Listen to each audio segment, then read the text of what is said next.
जुलाई के आसपास जो है ये फॉर्म्स रिलीज़ होते हैं। तो अभी से चैनल को सब्सक्राइब करके रखो, एक भी गलती आपसे नहीं होने दूंगा। पर्सनल गाइडेंस चाहिए हो तो आप इस ईमेल आईडी पे आप मुझे मैसेज कर सकते हैं। इस वीडियो में हम बेसिकली देखने वाले हैं जो भी स्टूडेंट्स BHU से बीकॉम या बीकॉम FMM करना चाहते हैं और वो जानना चाहते हैं कि एडमिशन प्रोसेस क्या है, BHU में हॉस्टल कैसे मिलते हैं, सीट कितनी है बीकॉम ऑनर्स की, फ़ीस कितनी पड़ती है और मिनिमम कट ऑफ कितनी जाती है, क्योंकि सबसे इम्पॉर्टेंट यही है।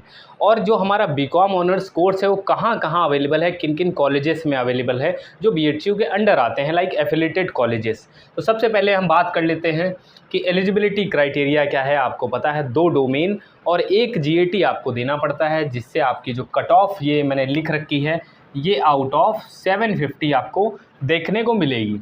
वहीं हम बात करें क्लास 12th का मिनिमम एलिजिबिलिटी क्राइटेरिया ये कहता है कि आप कॉमर्स बैकग्राउंड से होने चाहिए और 50% आपके क्लास 12th में होने चाहिए।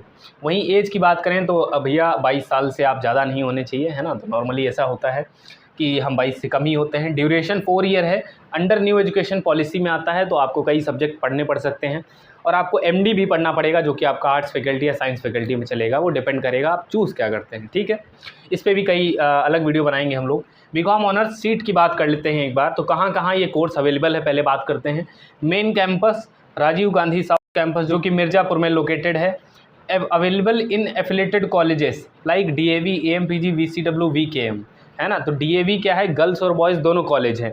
तो FMC, RGSC, DAV यहाँ पे बॉयज़ एंड गर्ल्स दोनों पढ़ सकते हैं। एक और चीज़, RGSC में जो भी स्टूडेंट एडमिशन लेंगे उन सबको हॉस्टल मिलता है, क्योंकि आउटर पड़ जाता है, ठीक है। तो अब हम ज़रा सीट की बात कर लेते हैं। मेन कैंपस, FMC का मतलब मेन कैंपस है, RGSC मतलब साउथ कैंपस, ठीक है। तो अगर हम मेन कैंपस में बात करें तो रेगुलर सीट 286 और इनकी जो फ़ीस होगी वो 1150 रुपये होगी। वहीं अगर हम पेड सीट की बात करें, मतलब 43 पेड सीट होंगी। तो पेड सीट अगर आप अपने प्रेफरेंस में भरते हैं, ये सब बाद में पता लगेगा काउंसलिंग कैसे होता है, लेकिन अगर आप प्रेफरेंस में पेड सीट भरते हैं और पेड सीट में आपका एडमिशन हुआ, रेगुलर में नहीं हुआ, क्योंकि पेड सीट की कट ऑफ कम जाती है, तो जिनके कम नंबर रहते हैं वो कई बार पेड सीट के लिए भी अप्लाई कर देते हैं। मान लो टॉप पे रेगुलर रख दिया, फिर नीचे पेड भी रख दिया, तो जिनको रेगुलर में नहीं मिला तो पेड में मिल गया। इस तरह से चीज़ें चलती हैं। तो पेड की 16,150 रुपये फ़ीस पड़ती है। और वहीं बात करें RGSC में, मतलब बीकॉम ऑनर्स अवेलेबल है कहाँ, RGSC में भी, लेकिन सिर्फ पेड सीट है वहाँ पे। तो वहाँ पे फ़ीस कितनी पड़ेगी, 16,150 रुपये, मतलब फ़ीस आपको ज़्यादा देनी पड़ रही, ठीक है। अब बात कर लेते हैं बीकॉम ऑनर्स FMM क्या है, फाइनेंशियल मार्केट मैनेजमेंट, ठीक है। अगर हम इसकी बात करें, मेन कैंपस में 62 सीट है, RGSC में भी 62 हैं। फ़ीस कितनी पड़ेगी, 16,150 रुपये, मतलब कोई भी रेगुलर सीट मेन कैंपस में इसकी नहीं है। अब हम जरा बात कर लेते हैं काउंसलिंग प्रोसेस, और ये एक ऐसा इंपॉर्टेंट पड़ाव है जिसमें एडमिशन लोगों का कैंसिल हो जाता है अगर एक छोटी सी गलती कर जाते हैं, और वो गलती आपसे ना हो, इसलिए बहुत इंपॉर्टेंट है एक ऐसे चैनल को फॉलो करना जो हर पल की खबर BHU से रिलेटेड आपको देता रहे, जो कि मैं कर रहा हूँ पिछले 2 सालों से। तो अभी से चैनल को सब्सक्राइब करके रखो, एक भी गलती आपसे नहीं होने दूंगा मैं। तो पहले बात कर लेते हैं काउंसलिंग प्रोसेस। तो CAP UG portal combined allotment programme इनकी अलग से वेबसाइट है, वहाँ पर आपको रजिस्ट्रेशन करना पड़ेगा, अलग से फॉर्म भरना पड़ेगा। ये कब आएगा भैया, कहीं पहले ही तो नहीं आ चुका? तो भैया ये रिज़ल्ट के बाद आएगा, जब आपका CUT का रिज़ल्ट आ चुका होगा। अप्रॉक्सीमेटली जुलाई के आसपास जो है ये फॉर्म्स रिलीज़ होते हैं। तो आपको डरने की घबराने की बात नहीं है, मैं सबसे पहले इन्फॉर्मेशन इसकी दूंगा। फॉर्म कैसे फिल किया जाता है ये भी बताऊंगा। तो सबसे पहला स्टेप क्या होता है, रजिस्ट्रेशन। उसमें आपकी कुछ डिटेल ले ली जाएंगी। जैसे ही आपका पहला स्टेप हो जाता है, वहाँ पर आपको डॉक्यूमेंट, ऑनलाइन डॉक्यूमेंट आपके बहुत सारे लगेंगे, वो भी बताऊँगा मैं। उसको सबमिट करने के बाद आपको सेकंड स्टेप में प्रेफरेंस फिल करना है। लाइक बीकॉम ऑनर्स मेरा पहला है, FMM दूसरा है। उसके बाद कॉलेज वाइज भी प्रेफरेंस बनेगा। एक बार इसको ज़रा मैं समझाता हूँ आपको। मान लीजिए पहला आपका FMC प्रेफरेंस है, तो FMC में आपने बीकॉम ऑनर्स किया, फिर FMM किया, फिर आपने RGSC रखा है, मान लो RGSC में भी आपने बीकॉम ऑनर्स को टॉप पे रखा और FMM को नीचे रखा, लेकिन कुछ की प्रायोरिटी मान लो क्या है, बीकॉम ऑनर्स है, तो बीकॉम ऑनर्स आपने पहले FMC रखा, फिर बीकॉम ऑनर्स आपने RGSC रखा, फिर आपने क्या रखा, बीकॉम FMM FMC। तो ये देखो, ये प्रेफरेंस है, ये मैटर करता है। कई बार प्रेफरेंस नहीं आएगा तो बहुत गलती हो जाएंगी। कई बार ज़्यादा मार्क्स ला के भी आप एफिलेटेड कॉलेज में एडमिशन मिल जाएगा अगर प्रेफरेंस गलत भर गया। ये सारी चीज़ें आपको कोई बताएगा नहीं, इसीलिए मैं कह रहा हूँ अभी से सब्सक्राइब करके रखो। उसके बाद बात करते हैं हॉस्टल अलॉटमेंट, है ना। काउंसलिंग प्रक्रिया अभी कहाँ, प्रेफरेंस बनाने के बाद आपको क्या करना पड़ेगा, सबमिट करेंगे। तीसरा स्टेप होता है आपकी सीट अलॉटमेंट। सीट अलॉटमेंट में आपके 4 राउंड होंगे, फर्स्ट, सेकंड, थर्ड, फोर्थ।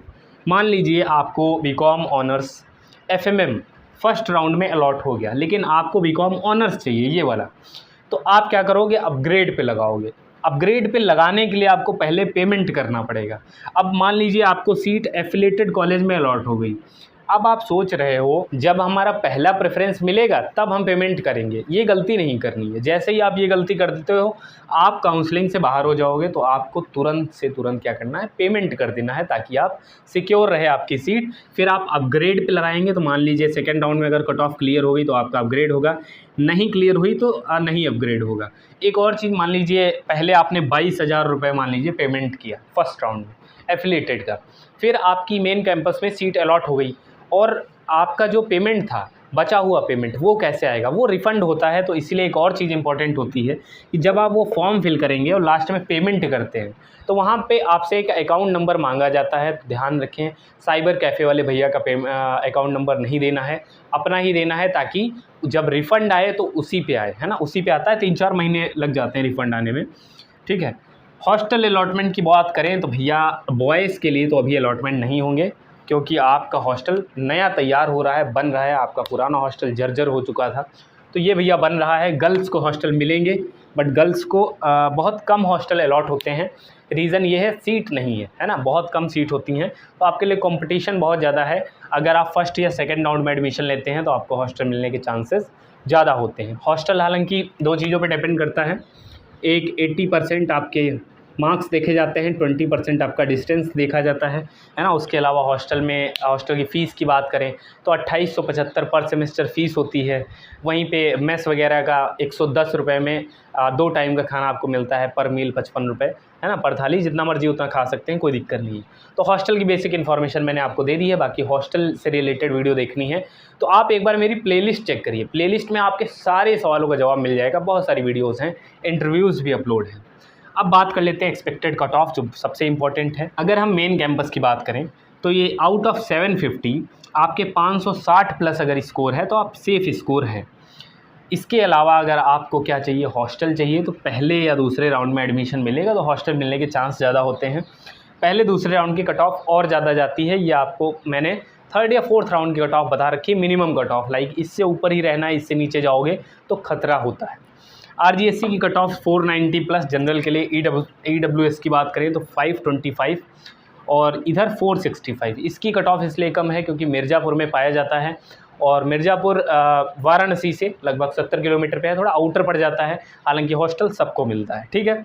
वहीं बात करें ओबीसी के लिए 520 प्लस, 460 प्लस, एससी के लिए 440 प्लस, 350 प्लस। एसटी और पीडब्ल्यूबीडी कैंडिडेट की कट ऑफ जो अभी तक देखी गई है वो ये है, इससे ऊपर नहीं जाएगी, नीचे ही रहेगी। लेकिन पीडब्ल्यूबीडी की कैंडिडेट की जो कट ऑफ है वो कई बार वेरी करती है, डिपेंड करता है किस तरह के कैंडिडेट पार्टिसिपेट कर रहे हैं, क्योंकि बहुत ज़्यादा कैंडिडेट होते नहीं हैं। इसके अलावा इस वीडियो को देखने के बाद आपके मन में कुछ डाउट हो, पर्सनल गाइडेंस चाहिए हो, तो आप इस ईमेल आईडी पे आप मुझे मैसेज कर सकते हैं। मान लीजिए कुछ आपकी क्वेरी हो जो आप पर्सनल मुझसे पूछना चाहते हो कॉल करके, तो 59 आपको पेमेंट करना पड़ेगा। हमारी टीम आपसे कांटेक्ट करेगी और जैसे ही आपका पेमेंट वगैरह कंप्लीट होता है आप उसमें ये भी लिख सकते हैं कि आप क्या पूछना चाहते हैं, ठीक है। तो आपको जवाब ज़रूर मिलेगा 1 से 2 घंटे में। कौन सी ड्रीम यूनिवर्सिटी आप टारगेट करें, कमेंट में ज़रूर लिखें।